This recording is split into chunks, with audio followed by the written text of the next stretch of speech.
Sejumlah keturunan para raja-raja dan sultan Aceh berkumpul di proyek instalasi IPAL atau tinja di Gampung Pande, Kampung Jawa, Banda Aceh. Dengan mengenakan seragam lengkap raja-raja Aceh, keturunan raja-raja tersebut datang untuk berziarah sambil memanjatkan doa. Tak hanya itu, mereka juga meminta agar proyek tersebut tidak diberhentikan, namun dipindahkan.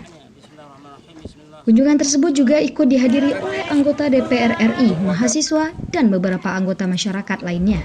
Tahu bersama-sama bahwa nisan-nisan yang berada di belakang kita ini sebelumnya memang ditemukan berada di dalam kolam yang sedang digali, yang dipersiapkan kolam itu untuk salah satu tempat penampungan tinja. Limbah air limbah yang dibawa dari beberapa tempat di kota akan dibawa ke sini, dan pada saat digali tempat tersebut ditemukan ada nisan-nisan. Kemudian nisan-nisan itu sudah dipindahkan ke tempat yang sekarang ini.